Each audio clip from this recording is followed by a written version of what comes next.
pangan ini kan membutuhkan jaminan, artinya produk itu sehat dari segi tidak terjadi penyebaran hama penyakit, termasuk juga peternakan ya. Tetapi di sisi lain artinya barang itu diterima dengan cepat ke negara si pembeli. Tujuannya apa? Dengan cepat layanan, ini barang ini bisa kompetitif, apalagi era agroindustri ini. International Standard Phytosanitary Measure ya Pak ya. Betul. Yang aturannya diterbitkan oleh siapa Pak? Jadi itu dikeluarkan oleh IPPC, International Proprietary Convention, FAO, yang ada di Italia.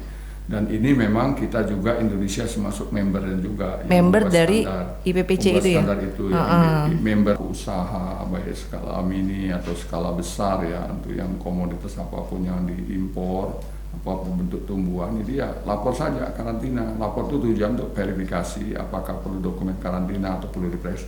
Arti wajib periksa itu penting karena undang-undang demikian.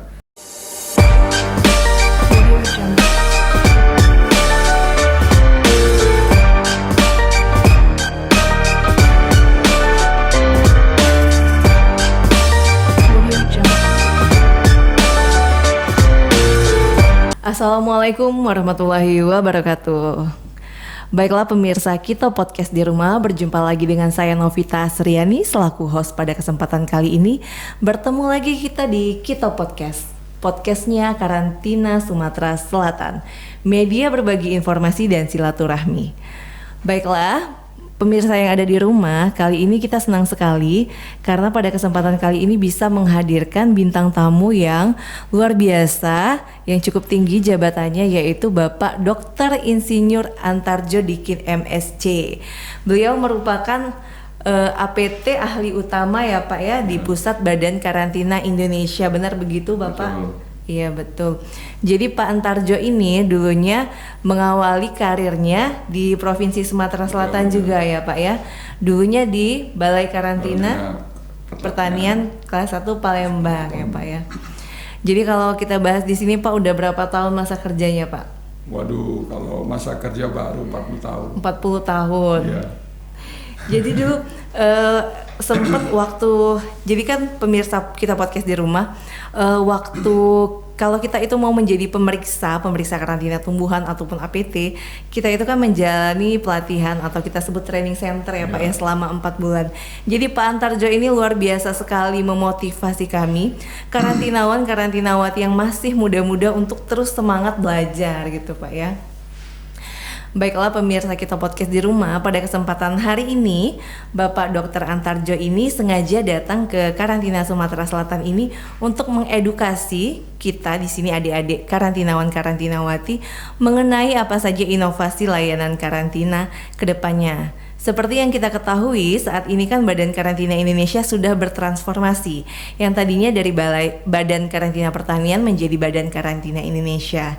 Nah Bapak, setelah bertransformasi ini, kira-kira inovasi apa saja yang akan dilakukan, yang akan diberikan oleh Badan Karantina Indonesia untuk mempercepat pelayanannya? Baik, terima kasih. Jadi dengan transformasi, artinya berubah untuk menuju kemajuan Badan Karantina. Kita di karantina ini sebenarnya sudah lama, sudah lebih dari 100 tahun usianya ya, karantina tumbuhan, hewan juga demikian.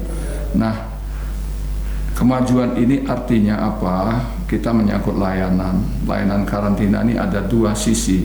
Di satu memberikan layanan perlindungan kepada bangsa Indonesia dari ancaman hama penyakit dan keamanan pangan. Yang kedua, bagaimana layanan ini untuk membantu fasilitasi perdagangan internasional. Karena gini, terjadinya perpindahan barang, media pembawa, terutama untuk pangan, apapun bentuknya, baik dari komoditas perkebunan, dari komoditas hortikultura maupun tanaman pangan, ini kan membutuhkan jaminan, artinya produk itu sehat dari segi tidak terjadi penyebaran hama penyakit, termasuk juga peternakan ya. Tetapi di sisi lain, artinya barang itu diterima dengan cepat ke negara si pembeli. Tujuannya apa? Dengan cepat layanan, ini barang ini bisa kompetitif, apalagi era agroindustri ini, barang kita ini kebanyakan untuk raw material saat ini, sekarang ini. Tetapi ke depan dengan kemajuan di Indonesia ini, artinya hilirisasi yang digaungkan oleh Presiden Jokowi maupun presiden yang mendatang juga semangat sama, bahwa produk itu nanti untuk masuk ke pasar siap saji di atas meja. Nah, karantina juga harus membantu misi-misi ini. Jadi itu layanan. Nah, tentunya layanan ini tidak boleh berlama-lama. Kalau terlalu lama-lama menimbulkan biaya dan sehingga barang kita tidak berkompetisi. Begitu juga kalau layanan impor yang terlalu lama sehingga barang itu tidak diterima dengan kondisi segar, produk itu sudah keburu rusak di jalan. Ini sudah berkurang kualitasnya. Betul. Ya Pak ya. Itu diantara layanan yang kita akan berikan terbaik. Nah, sehingga tadi kita cerita bagaimana generasi mendatang ini, selama ini undang-undang karantina lama berada di border ya tindakannya. Nah, kita ke arah pre-border, artinya kita semacam jemput bola. Kita berada di luar negeri, tugas karantina di luar negeri, memberikan jaminan sana periksa dan standar yang Indonesia dipindahkan ke negara luar. Nah, sehingga negara luar itu menerapkan standar kita termonitoring, terpantau dengan baik oleh kita, sehingga begitu produk masuk ke Indonesia ini betul-betul memberikan jaminan kesehatan dan juga keamanan pangan kita. Kira-kira. Jadi tentunya Pak ya, inovasi yang akan dilakukan oleh Badan Karantina Indonesia sendiri ini untuk kedepannya sangat mementingkan supaya bagaimana layanan karantina itu bisa sangat dipercepat dan dipermudah ya Pak ya, begitu. Dan juga pemirsa, dari sini kita mengetahui bahwa peranan dari Badan Karantina Indonesia itu sendiri tidak hanya menjaga dan melindungi NKRI ini dari ancaman OPTK, HPHK dan juga HPIK, tetapi juga menjaga keamanan pangan ya Pak ya. Jadi kalau bisa pangan yang kita makan itu yang sampai ke negara Indonesia itu aman untuk dikonsumsi oleh masyarakat Indonesia. Betul begitu ya Pak ya. Baik Bapak.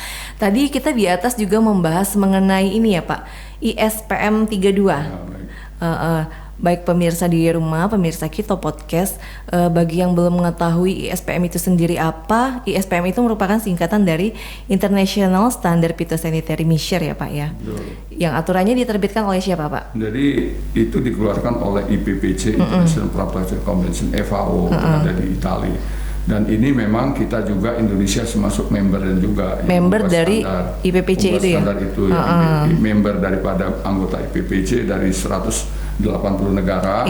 Nah, Indonesia termasuk juga salah satu pembuat standar itu, terpilih lah orang-orang Indonesia. Jadi ISPM 32 itu International Standard Phytosanitary Measure, ISPM 32 itu serinya aja, sebenarnya banyak sampai sekarang. Sebenarnya ada berapa Pak ISPM-nya? Sampai 47. Tapi yang dibahas hari ini untuk kategorisasi komoditas berdasarkan resiko. Jadi kalau komoditas itu tidak berisiko, tidak menyebarkan hama penyakit, kenapa sih mau diperlama-lama periksanya? Gak usah periksa, langsung masuk. Nah, untuk kita ketahui itu bahwa komoditas itu berisiko atau tidak, maka inovasi yang dikembangkan Badan Karantina itu ada namanya Pronotis. Jadi Pronotis itu diisi oleh eksportir berada di luar negeri, diisi secara online begitu. Misalnya dia mau ekspor kopi yang bentuk, ini contoh saja, kopi roasted dari Amerika Serikat, karena dia mungkin dibeli dari Brazil kan, diproses di Amerika Serikat mau dikirim ke Indonesia. Diisi roasted kopi, begitu kita baca itu secara real time, oh ini roasted kopi, nggak ada lagi hama yang hidup, nggak perlu diperiksa, nggak perlu dokumen karantina, masuk Indonesia silakan. Nah, tetapi kalau dia misalnya kopi dalam bentuk green bean kopi, artinya belum diproses apa-apa, belum diolah gitu ya Pak ya, itu wajib periksa, wajib dilengkapi oleh PC. Dan kita tahu begitu sudah lengkap PC, kita tinggal tunggu nyampe di pelabuhan mana nih, misalnya nyampe di Bom Baru, Palembang misalnya gitu ya. Nah, sehingga orang karantina sudah siap, oh ini perlu diperiksa, sehingga sudah siap melayani itu dengan cepat.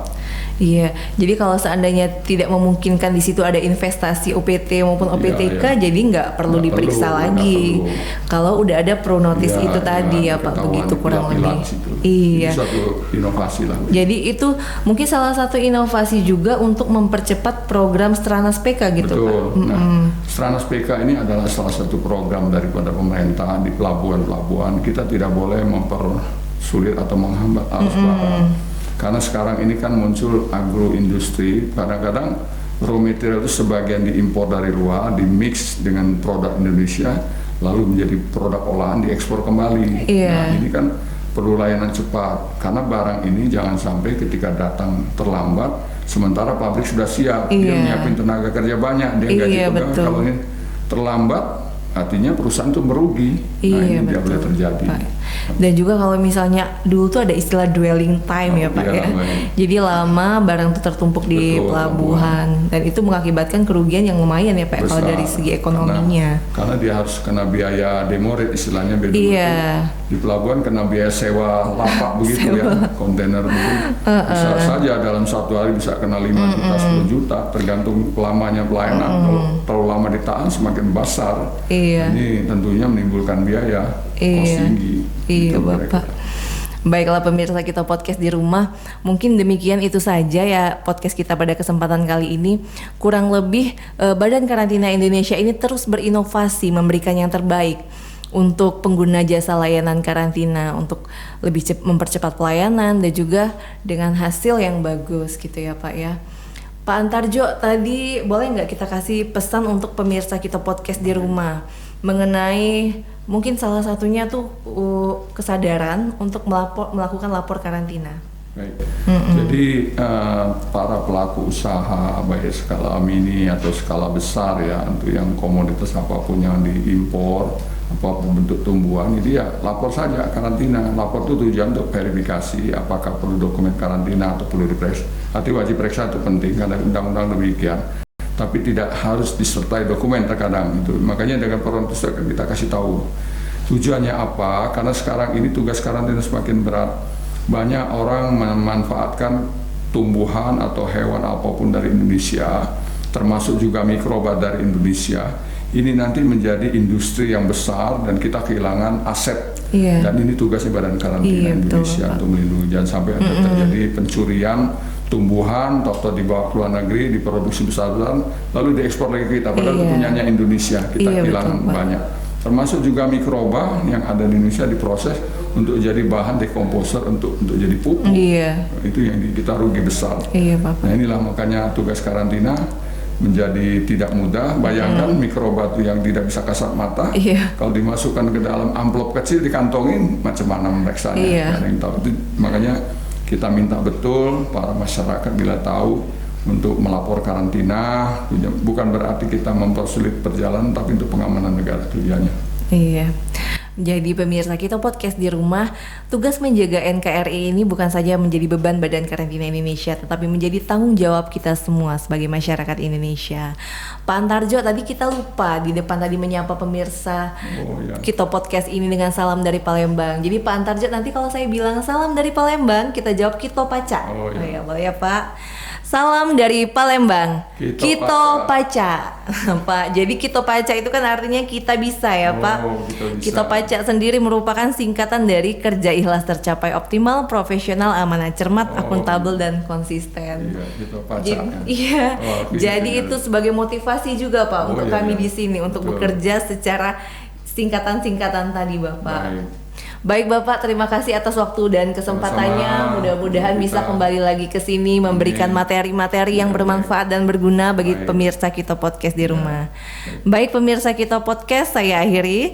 Wabillahi taufik wal hidayah. Wassalamualaikum warahmatullahi wabarakatuh. Waalaikumsalam warahmatullahi wabarakatuh.